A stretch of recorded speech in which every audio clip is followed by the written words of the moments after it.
Hello, everyone. Thank you so much for joining me today. For today's video, I want to cover my thoughts around the Fed's decision to raise the rates by another 25 basis points and what I'm seeing in the economy that could point towards some warning signs based on this decision, which I feel is historic. So, without further ado, let's just get started right away. In case you're not aware, the Fed today decided to raise the rate by another 25 basis points. This brings up the total rate to 4.75 around that area, and their target is to get to somewhere between 5% to 5.25% by the time they're done raising rates. The goal behind all this is to lower the inflation rate in the United States down to 2%. As you know, COVID and the different stimulus packages and the way the Fed inserted money into the economy raised inflation. And so the goal now for the Fed is to bring that inflation down by raising the rates. You probably already know this. Looking at the historical rates compared to the previous years, you can see that the latest rate increases are somewhere around average if you look at the last 60 or so years.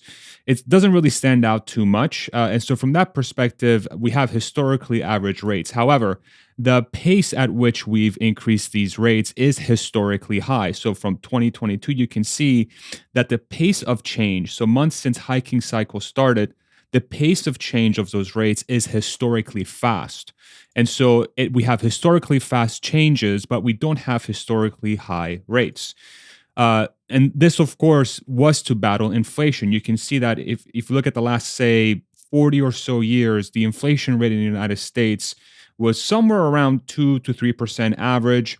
It spiked to about 5%, or a little bit above 5% in the 1990s. Before that, we had that crazy spike in inflation. But for the last 40 years, it's been significantly below 5%. You can see the sudden spike because of all the stuff from COVID, and that's why the rate of change from the Fed theoretically has been that quick, is to tame this down. And so based on those trends, we have a 40-year high in inflation. However, because of that pace of change from the Fed, we've had bank failures. I'm sure you've heard about SVB and other regional banks failing, which I think highlights a certain thing about the economy. Average interest rates and the speed of change caused failures in the banking system. And these weaknesses seem to have been brought forward because of these changes.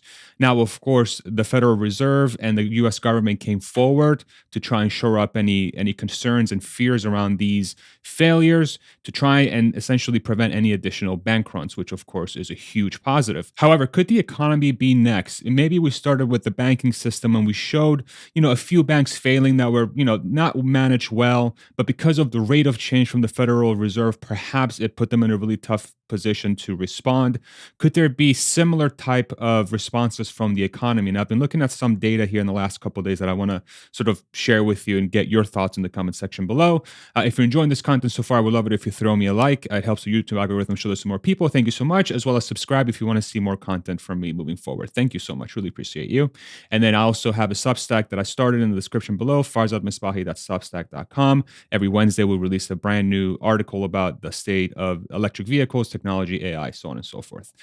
So here are some of the data sets that I'm looking at as it pertains to the economy. If we look at the inflation-adjusted average income in the United States, you can see that from the 1960s, inflation-adjusted average income, basically how much the average person in the United States takes home every single year, has been steadily increasing. And then for the last few years, it's kind of been flat, but for the last 5 or 10 years, we've seen some pretty steady increases in the average income in the United States. Now, if you compare this to the real median household income, which is basically the middle spot of where these wages are between the highest earners and the lowest earners, this is actually down from 2019, not too much, but it basically points to the fact that less people are making more money is a good way of thinking about it. And then for the last 10 years, we're also seeing increases in gross domestic product, GDP, the real GDP, which is obviously a positive sign for the overall economy. And within that as well, we've had historically low unemployment. So in the last few months here, we've had somewhere around 3.4, 3.5% unemployment, which historically speaking is really, really good. We're not as low as the 1950s and the 1960s, I guess 1950s here, but we are historically low, so let's say for the last 40 to 50 years, which is great. So we have wages are up, GDP is up, and unemployment is low, which are all great things for the economy, obviously. Sort of tandem with that, we also have some trends that are of concern to me as I think about what the Fed could do here to the economy. This is one to four family residential mortgages. So essentially, the amount of dollars that people have used to purchase mortgages for one to four family residential. So basically, an everyday American, when they go out and get it, they buy a mortgage.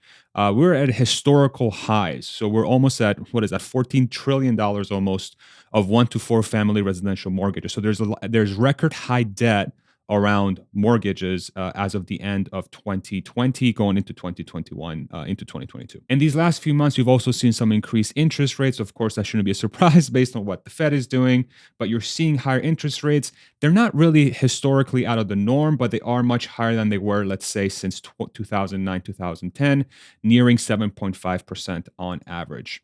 Then you also have almost record high, but probably by now, by February, March 2023, we do, is that record high consumer credit card balances, basically credit card debt in the United States. We're basically at the peak since the start of 2013. So a lot more people are carrying a lot more debt on their shoulders versus the last 10 years. These same credit cards are also having much higher interest rates again ever since the Fed started raising interest rates. The average around the pandemic, let's call it, was around 15%, and now we're nearing 19 to 20% average interest rates on credit cards. You also have record student loans owned and securitized, which basically means a lot of people have student loans. That shouldn't be a surprise. I'm one of them still. And I'm sure if you're watching this, you probably are too. So we have record high student loans as well. And then we also have record high motor vehicle loans, basically how many auto loans there are in the United States. And look at it from the last almost 90 years, call it. It's completely nuts. It's bananas. Since 2009, I mean, this number has, essentially almost doubled since the end of the Great Recession. So we have historically high household debt and we have bananas auto debt sort of underlying this quote unquote, I would say, stronger economy, which is of concern. So what's also really interesting, though, is within that context is that the delinquency rates. So how often somebody defaults or how behind you are in payments for mortgages, as an example, is almost at a historical low for the last 30 years. So even though there is a lot of debt, people are still paying their bills, at least for mortgages. And we're seeing the same exact thing from a credit card loan perspective. We're seeing that delinquency rates as of the end of 2022, they're below historical norms, at least for the last 30 years or so. We're at about, what to call it, 2.5%, something like that, 2.25%. Whereas, say, in between 2002 and 2008, we're somewhere between 4 to 5% delinquency rates. So people seem to be paying their credit card bills. People seem to be paying their bills even though we have record debt, and one would theorize it's because of those higher wages and the record low unemployment, people are able to pay their bills, even though we have record bills, which I don't know if that's a good sign or a bad sign. But here's some warning signs that are tied directly to that I think as the Fed raises rates could open up a can of worms that might be very hard to close. And I would love to hear your thoughts in the comment section below. So personal savings, how much money the regular American has basically saved up.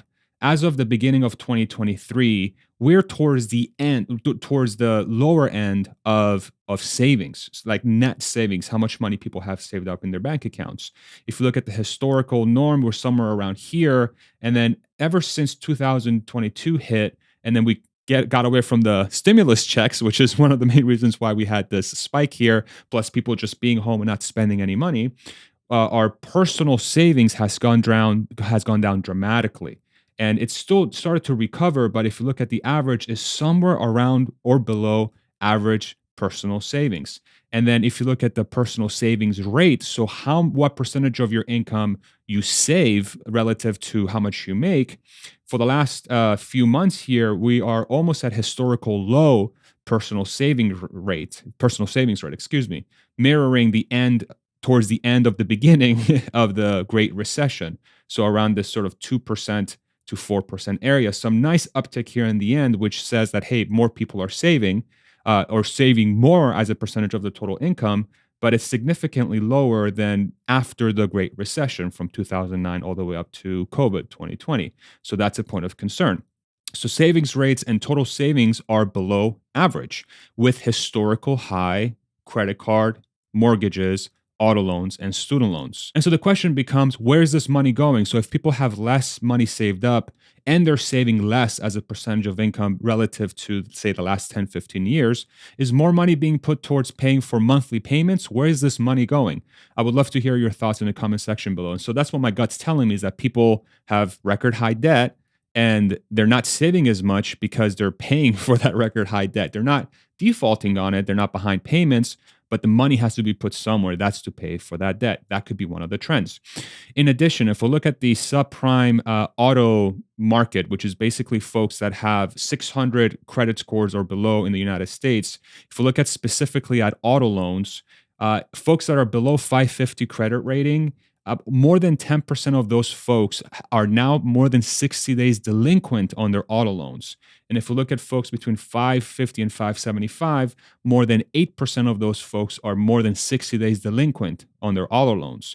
So what this means, I think, is that lower income folks are struggling to pay their bills and they're starting to fall behind on their auto loans, which is a sign of people really struggling to keep up with their bills. And this has really started in earnest since really the beginning of 2021, reaching historical highs for the last 10 years, especially for these folks on the lower income bracket. And what's really interesting here as well is that you have domestic auto production, basically how many cars are being sold and made in the United States, has been a steady decline since 2018. But I think what's really important to look at is that for the last year or so, since January 2020, the production rate has kind of increased, but not really. And you would think that coming out of a pandemic, that a sector like this, the auto sector, would be selling more cars. And that's just an interesting thing to look at, especially if you put it within context of how many cars are in inventory. So the auto inventory to sales ratio, which is a way of describing how many cars are in inventory in relation to how many cars are being bought. And what this shows is that there is way less cars in inventory as a relation to how many are sold, especially if you compare it to the last 5 years. So you have automakers building less cars and you have less cars in inventory, in addition to people buying less cars, which is, to me, seems like the economy has been slowing down. And for the last year or so, it hasn't really kicked back up in the way that I think I would have expected to see if the economy was actually doing well. Now, this could be due to the fact that cars are hard to afford, but I think that in itself is a signal that cars are very difficult to afford.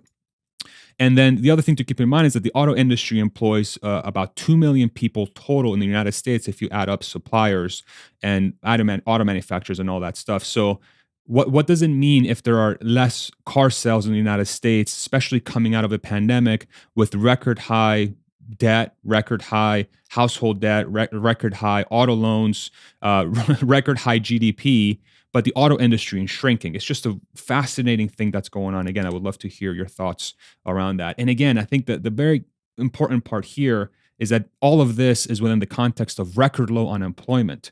So some of these warning signs are happening where the economy is basically almost full employment, where everybody that wants a job theoretically has one. But we have that record debt and those warning signs happening. So then the question becomes for me, what happens to households with record debt that are at low savings when they lose their job because of the Fed's actions to try and slow down economic activity? How many households fit that description that I just described that should theoretically be impacted quite dramatically by a loss of job if they're already carrying record high household debt? And we have to keep in mind again that the Fed's goal is to lower inflation by slowing economic activity. So this is how the Fed is going to try to fight this record high inflation for the last 40 to 60 years, is by really slowing down the economy and in a way increasing unemployment. So having people have less jobs, by having people buy less things, which causes companies to not hire as many people, or in a worst case scenario, let go of people. And so that's the kind of dynamic that we live in right now. And so if there was a severe downturn, can we turn the economy around quickly enough if these actions get us to a point where, say, unemployment goes up to 4% or 5%, again, where these people have sort of below average savings, almost historically low savings rates, yet historically high household debt?